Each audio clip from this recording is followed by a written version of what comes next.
This is one of those shows that I just cannot recommend to anybody out there. Anybody, under any circumstance, if they are single.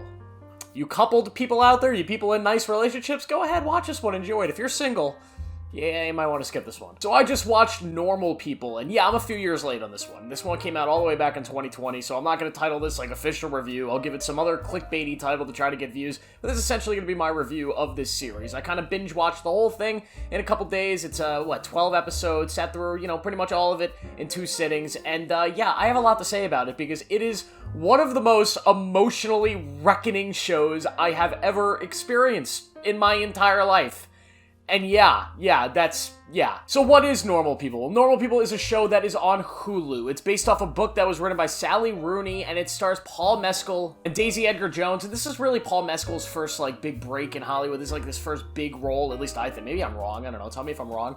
But I'm pretty sure this is, the big first major role that he had. It's the first major role that I've really seen Daisy Edgar in. I've not really seen her in much of anything else. I know she's another one that's kind of breaking through at the moment. This is the first time that I've seen either one of them in, a big starring, display. Of course, Paul Mescal was an after son, but this series really allows him to be a starring man and really let him, flex those acting muscles. The series is essentially about these two people and following sort of their love story and their relationship throughout, their days in high school, or it's essentially high school. It's whatever the British or Irish equivalent is to high school, going into their equivalent to college and post-grad school and all that stuff, and just sort of following their life and them coming together and breaking apart. And it's very simple. It's a very normal show in that sense. It's not anything crazy. These are two very normal people. But there's an aspect to the show that just feels so human, almost. And I hate to say that because I say that about a lot of stuff that I like that feels human. But when I talk about stuff on this channel, I just gotta talk about the stuff that I feel, emotion-wise. That's how I review stuff.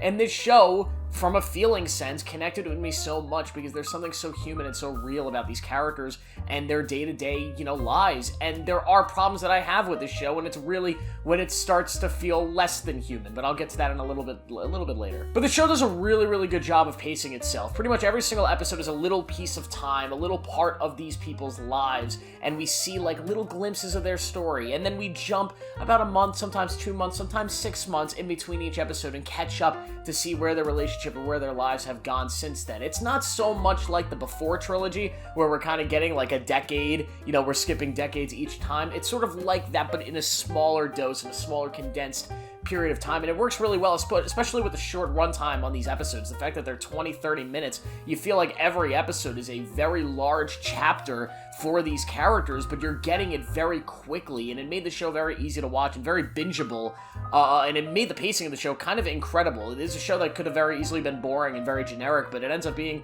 very fast-paced and very fun to watch. And of course, the strength in the show comes from its characters, specifically the main 2 leads. Paul Mescal's Connell, what a guy. He's just the greatest guy ever. As a straight man, I wish I was dating Paul Mescal's character here. He is so great and so loving, and he goes through so many different things, and there's a real study on mental health when it comes to his character and kind of dissecting the traumas that can be endured through other aspects in life, really with both the characters, but there's something specific that happens with his character throughout, and you really see a breakdown that is really beautifully done and very respectfully done. It's not just done so we can get a big emotional scene out of Paul Mescal to try to go win an Emmy. That's not the entire purpose of it. There is a real emotional aspect that's treated with a lot of care here in a very touchy subject with his character that's done extremely well, but he's just a guy that stays consistent throughout when it comes to how he treats this relationship, how he treats his love. There's no breakdown in love. There's no anger that's purposely put there just for emotional reasons. He stays consistent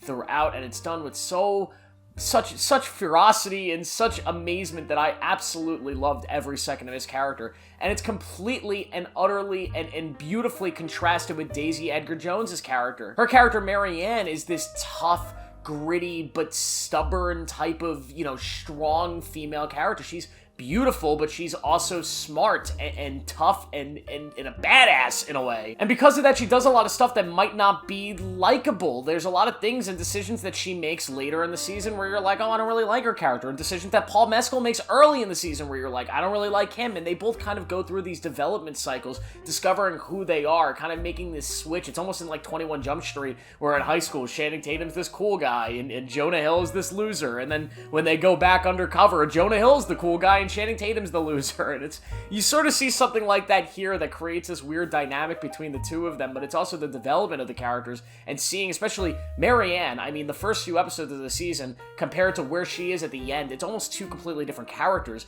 and you would think it's like, oh, that might just be, like, kind of lazy, there has to be some lazy writing in there. You can't have a full change without a full development. That's incredibly hard to do, especially over the course of one season, but they're actually able to pull it off. Her change, her descent into becoming a more mature, you know, and very changed character is very amazing. And once she does go through that change, that's not it. She changes even more to get to the finale because she goes through so much. And her relationship with Paul Mescal changes as well, which is obviously the whole point, but through her relationship with him and his relationship with her, they start to learn more about each other. They start to learn the reasons for why they're together. Early in the series, it's really just kind of young love, kind of like discovering each other and discovering each other's bodies and all these, you know, experimenting with different stuff like most young people would do, but it changes over the course.